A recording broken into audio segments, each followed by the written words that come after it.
Sa pinakahuling mga usapin sa mundo ng palakasan, atin ang pakinggan dito sa Ang Pilipinas Ngayon.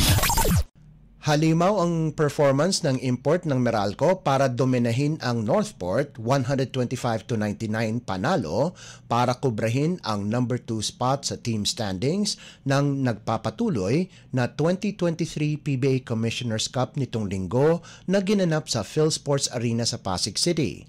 Nagpasiklab kaagad ang bagong import ng Bolts na si Zach Lofton kung saan gumawa ito ng impresibong 54 na puntos, 7 rebounds at 4 na assists, sahog pa ang siyam na 3-pointers. Gumanda ang record ng Meralco sa 5-1 para tumabla sa Phoenix sa ikalawang pwesto at kanilang ikatlong sunod na panalo. Nagambag naman sina Alain Maliksi at Chris Newsom na nakaskor ng 18 at 11 puntos ayon sa pagkakasunod. Malaking tulong din ang nagawa ni Raymond Almasan kung saan nagpasabog siya ng double-double sa 11 puntos at 15 rebounds kasama pa ang isang steal at isang tapal para sa Bolts. Pinalitan ni Lofton si Sulaiman Bramo Jr. ng madali ito ng Achilles injury sa 97-94 panalo ng Meralco laban sa NLEX noong nakarang linggo. Kahit kararating lang sa bansa at hindi pa nakapag-ensayo kasama ang koponan ng Meralco, ipinamalas ni Lofton kaagad ang kanyang kakayahang makagawa ng mga puntos kung saan ito na ang pinakamaraming puntos na nascore ng isang import sa buong Season 48. Updates at pinakahuling mga usapin sa mundo ng palakasan, atin ang pakinggan dito sa Ang Pilipinas Ngayon.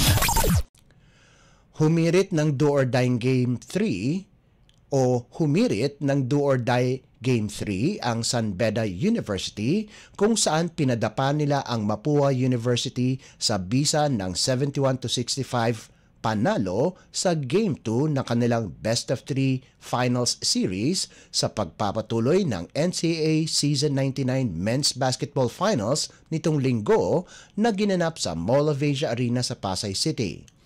Pinangunahan ni Jacob Cortez ang Red Lions sa natipon nitong 21 puntos kasama na ang krusyal na mga 3-pointers sa huling 3 minuto ng laban.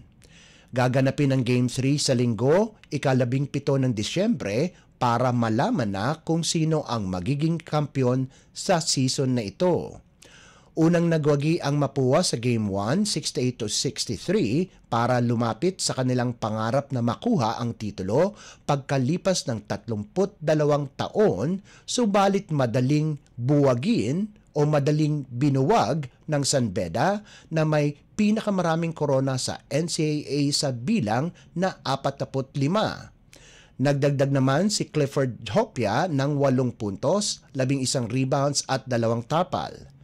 Nanguna sa Cardinals ang tinanghal na most valuable player ng season na si Clint Escamis sa nagawa nitong 15 puntos habang nag-contribute sina JC Recto, Paulo Hernandez at Jopet Soriano sa nagawa nilang 14, 13 at 10 puntos ayon sa pagkakasunod.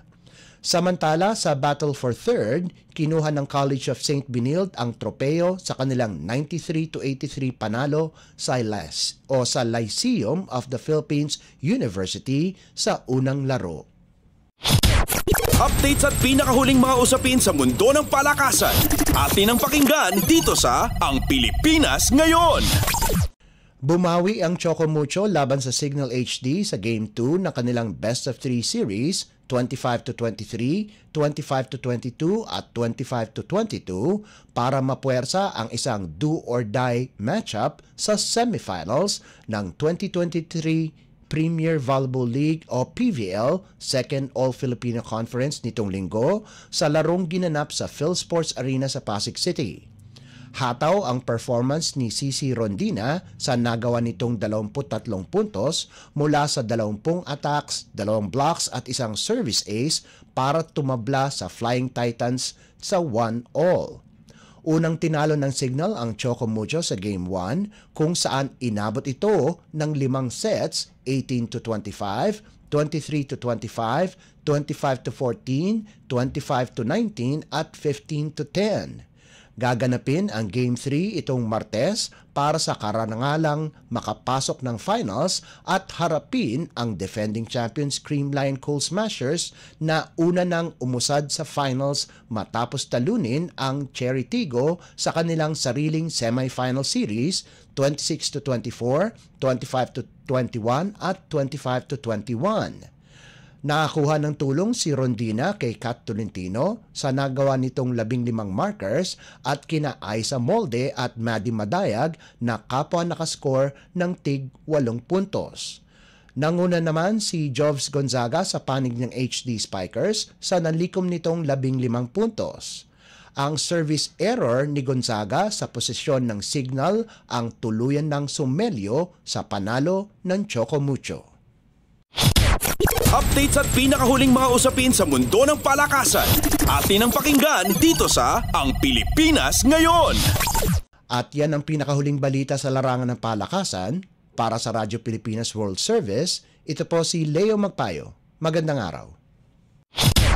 Updates at pinakahuling mga usapin sa mundo ng palakasan. Atin ang pakinggan dito sa Ang Pilipinas Ngayon.